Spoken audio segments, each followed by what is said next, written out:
कुछ ज़िम्मेदारियाँ घर परिवार में भी होती है, शादी, निकाह, इसकी कुछ प्लानिंग है? जी, अभी नहीं है। जब जैसे होगा तो सबको बता दिया जाएगा। आपको बहुत-बहुत बधाई जीत की, ढेर सारी शुभकामनाएँ। तो ये थी हमारे साथ कैराना से जीत कर पहली बार संसद पहुँची इकरा हसन। इनसे तमाम मुद्दों पे हम आइएगा सांसद इकरा हसन चौधरी, उनका एक इंटरव्यू सामने आया है। एक न्यूज एंकर साहब हैं, वो इंटरव्यू ले रहे हैं। लेकिन यहाँ पर एक बात ही समझ में नहीं आती, जिसे भी देखो, जो भी न्यूज एंकर होता है ना, तो वो सबसे पहले शादी को जरूर पूछता है कि शादी वादी के बारे में आपकी क्या राय है, घर में चर्चा वगैरह हो रही होंगी शादी की, कहाँ से करेंगे। तो आप किसी भी न्यूज एंकर की अगर आप ये उठा करके देखेंगे वीडियो ना, तो शादी का जिक्र जरूर मिलेगा। लेकिन हाँ, होना भी चाहिए। जब उम्र हो जाती है ना, तो फिर लोग चर्चा भी करते हैं। जब उम्र होती है तो लोग पूछते भी हैं। ठीक है। और इसलिए पूछते हैं ताकि हमें कुछ पता चल जाए, और जिससे लोगों को भी मालूम हो जाए, और लोगों की खुशियों का एक अपना अलग अंदाज हुआ करता है। लेकिन ये इंटरव्यू पुराना है, 2 महीने तकरीबन पुराना है। इस इंटरव्यू को आप सुनिएगा, और सुनने के बाद फिर आप नीचे कमेंट करिएगा कि ऐसे बेबाक इंटरव्यू और बेबाक इकरा हसन के इस बयान पर आप क्या कहना चाहेंगे। आइएगा, एक बार जरूर सुनते हैं। कुछ ज़िम्मेदारियाँ घर परिवार में भी होती है, शादी, निकाह, इसकी कुछ प्लानिंग है? जी, अभी नहीं है। जब जैसे होगा तो सबको बता दिया जाएगा। आपको तो 400 पार का नारा इसीलिए दिया गया था कि 2/3 जब मेजॉरिटी हो जाएगी तो ये कोई भी कानून बदल सकते हैं, संविधान को बदल सकते हैं, संविधान का जो बेसिक स्ट्रक्चर है उसको बदल सकते हैं। मास्टर्स किया लंदन से, वैसे मैं दिल्ली से पढ़ी हूँ बचपन से। तो सिर्फ मैं 2 साल के लिए लंदन गई थी, उससे पहले मेरी सारी पढ़ाई दिल्ली में हुई है। कैराना लोकसभा सीट से चुनाव जीतकर इकरा हसन, जो कि 28 साल की उम्र में पहली बार सांसद बनी हैं, आज उन्होंने शपथ भी लिया। आपका बहुत बहुत स्वागत है और जीत की बहुत बधाई आपको। जी, बहुत बहुत धन्यवाद। जब आपने शपथ लिया, कुछ नर्वस सी थोड़ी नज़र आ रही थी आप, ऐसा कुछ था क्या? नहीं, ऐसा तो कुछ नहीं था। बिल्कुल नई जगह है, इतना बड़ा मंच है, तो वो सिंक इन होने में थोड़ा टाइम लगता है, लेकिन ऐसा कुछ नहीं था। संसद में आके कैसा लगा आपको? पहली बार आप इतने सारे नेताओं के बीच में बैठी होंगी, अखिलेश यादव होंगे, मोदी जी भी कहीं बैठे होंगे, तमाम बड़े नेता थे। जी, जी, बहुत अच्छा लगा और अच्छा अनुभव रहा। कैराना के लिए आप क्या करेंगे, क्या प्लानिंग है? क्षेत्र के डेवलपमेंट की ही प्लानिंग है। विकास हर रूप से, चाहे वो स्वास्थ्य का हो, शिक्षा का हो, और जो सड़कें, बिजली, पानी, इसके अलावा हम महिलाओं की शिक्षा के लिए कुछ करना चाहेंगे ख़ास तौर से।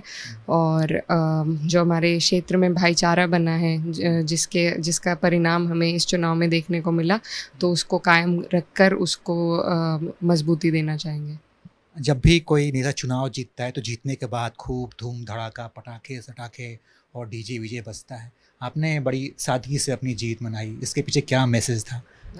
देखिए, हम नहीं चाहते कि किसी को भी हमारी तरफ से कोई भी परेशानी आए, तो हम बहुत शांति के साथ हमने चुनाव भी लड़ा, और बाद में भी काफ़ी शांति से ही हमने अपना जीत की खुशी मनाई। लेकिन उसके बावजूद हमारे कुछ समर्थकों पर मुकदमे प्रशासन द्वारा लिखे गए हैं, 100 से अधिक समर्थकों पर। तो उन्हें वो भी हमारी जो जीत की खुशी थी, वो भी उन्हें हुड़दंग दिखाई दी। तो जो दोहरा व्यवहार है इस सरकार द्वारा, वो सबके साथ हो रहा है, चाहे हमारी सीट हो, सहारनपुर पर हो, जहाँ भी गठबंधन के लोग जीते हैं वहाँ पर हुड़दंग हुआ है इनके हिसाब से, और जहाँ भाजपा जीती है वहाँ जश्न हुआ है। तो ये साफ दिखाई दे रहा है कि किस तरीके से इनकी मंशा है और किस तरीके से ये काम करते हैं। जैसा आपने कहा, बहुत सादगी से हमारा जश्न का वो था, लेकिन उसके बावजूद भी हम पर मुकदमे लगे। तो ये इस तरीके से हमें ये सरकार पहले ही तोहफा दे रही है, प्रताड़ित कर कर। जब मैं आपसे इंटरव्यू करने के लिए आ रहा था तो एक आपकी ये पहचान भी है कि इकरा हसन बहुत बढ़िया बोलती हैं, फर्राटेदार अंग्रेज़ी बोलती हैं, लंदन रिटर्न है। लंदन से आपने पढ़ाई की है, लंदन से क्या पढ़ के आई हैं आप? जी, मैंने मास्टर्स किया लंदन से, वैसे मैं दिल्ली से पढ़ी हूँ बचपन से। तो सिर्फ मैं 2 साल के लिए लंदन गई थी, उससे पहले मेरी सारी पढ़ाई दिल्ली में हुई है। लखनऊ को लंदन बनाया जा सकता है क्या? लंदन जैसा विकसित लंदन तो नहीं बना सकते, लखनऊ लखनऊ ही है तो ज़्यादा अच्छा है। बिल्कुल, वो एक अलग उनकी देश की जो देश का इतिहास है, जो कल्चर है, वो हमारे से अलग है और 2 इतनी अलग चीज़ों को कंपेयर करना सही नहीं है। हमारे देश की अलग खूबियाँ हैं, अलग पहचान है हमारे देश की, तो लेकिन उसको इसी तरह संजो के रख कर, यूनिटी में संजो के रख कर हमें आगे बढ़ना पड़ेगा। हर उस व्यक्ति को जो सबसे पीछे खड़ा है, वहाँ तक हमारा डेवलपमेंट पहुँचना चाहिए, तभी हम जाकर एक विकसित देश के रूप में उभर कर आएँगे। तो उसी का प्रयास है कि हम भी अपनी दखल उस काम में रख सकें। 28 साल की उम्र में आप सांसद बनी हैं, अगर राजनीति जगत की बात करें, तो यहाँ पर आपका आदर्श कौन है, जिससे आप कहते हैं कि हाँ, इनके कदमों पे चलना है, इनके पद चिन्हों पे चलना है, ये बड़े अच्छे नेता हैं? कौन सबसे आपको बढ़िया लगता है? हाँ जी, मेरे पिताजी, मेरे वालिद साहब, उनके ही वजह से मैं आज यहाँ पर हूँ और उन्हीं की वजह से मुझे राजनीति में दिलचस्पी है, लगाव है और मेरी कोशिश यही रहेगी कि जिस तरीके से वो उन्होंने अपनी राजनीति करी है और जितना मैंने उनके बारे में, मैं उनके साथ कम वक्त गुजारा है, उनके कहानियाँ सुनकर ज़्यादा वक्त गुजारा है, पीछे से किस्से सुनकर, तो उसी से मुझे बहुत सीख मिली है और यही कोशिश रहेगी कि जितनी यादें वो लोगों के मन में छोड़ कर गए हैं, तो मैं उन्हें ताज़ा करूं, उनके पद चिन्हों पर चलूं और जिस भाईचारे को उन्होंने हमारे इलाके में बनाया था, उसको बरकरार रख सकूं। स्कूल या कॉलेज टाइम में कभी आपने सोचा था कि आप राजनीति में आएँगी, सांसद बनेंगी?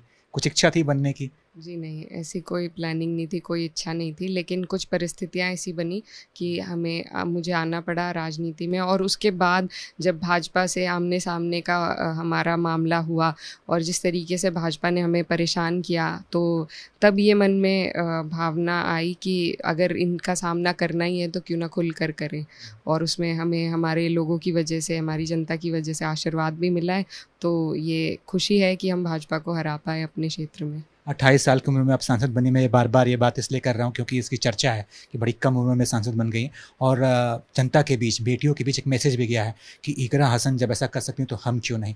कई ऐसी बेटियाँ हम देखते हैं, बच्चियों को देखते हैं जो घर में उनको अपने मन का करने नहीं दिया जाता, उनके गार्जियन उन्हें रोक देते हैं और उनके सपने दब के रह जाते हैं। तो ऐसे परिवार को क्या संदेश देना चाहेंगे आप? मैं यही कहना चाहूँगी कि बेटियों को पढ़ाना सबसे ज़रूरी है क्योंकि मुझे लगता है कि जब घर की लड़की पढ़ती है तो वो 2-2 घरों को शिक्षा दिला पाती है, अपने घर को भी और जिस घर में वो जाएगी वहाँ पर भी। तो और लड़कियाँ कहीं भी किसी से भी कम नहीं हैं। हर क्षेत्र में आजकल अगर आप देखेंगे, आपके ही क्षेत्र में आप देखेंगे तो ज़्यादा महिलाएं आगे बढ़ रही हैं। तो मुझे पूरी यकीन है कि अगर हम महिलाओं को शिक्षा दिलाएं, उनको आगे बढ़ाएं, तो क्योंकि महिलाओं के दिमाग में दोनों चीज़ हमेशा रहती हैं, घर का भी ख्याल रहता है और बाहर का भी। तो एक ओवरऑल डेवलपमेंट जिस तरीके से एक महिला सोच कर चल सकती है और कर सकती है, एक पुरुष उसकी कभी बराबरी नहीं कर सकता। आपने अपने हाथ में संविधान लेकर शपथ लिया, तो लगता है क्या कि इस सरकार में सच में संविधान को खतरा है? आप ऐसा मानती हैं? जी देखिए, जिस तरीके से इन्होंने 400 पार का नारा दिया था और जिस नीयत से दिया था, तो उस नीयत से सबके मन में ये भावना आई थी कि शायद ये, क्योंकि सरकार तो 300 पे भी इनकी बन रही थी, 270 पे भी बन रही थी, तो 400 पार का नारा इसीलिए दिया गया था कि 2/3 जब मेजॉरिटी हो जाएगी तो ये कोई भी कानून बदल सकते हैं, संविधान को बदल सकते हैं, संविधान का जो बेसिक स्ट्रक्चर है उसको बदल सकते हैं। तो इसी के लिए आज इसी वजह से आज जितने भी विपक्ष के लोग हैं, सभी लोग संविधान को हाथ में लेकर गए थे, ये जताने के लिए कि संविधान सर्वोप्रिय है और चाहे सरकार किसी की भी रहे, ये देश हमेशा संविधान के आदर्शों पर ही चलेगा। कैराना से आप जीत कर पहुँचे हैं, पूरी कैराना की जिम्मेदारी इस समय आपके कंधों पर है। कुछ जिम्मेदारियाँ घर परिवार में भी होती है, शादी, निकाह, इसकी कुछ प्लानिंग है? जी अभी नहीं है, जब जैसे होगा तो सबको बता दिया जाएगा। आपको बहुत बहुत बधाई जीत की, ढेर सारी शुभकामनाएं। तो ये थी हमारे साथ कैराना से जीत कर पहली बार संसद पहुंची इकरा हसन। इनसे तमाम मुद्दों पर हमने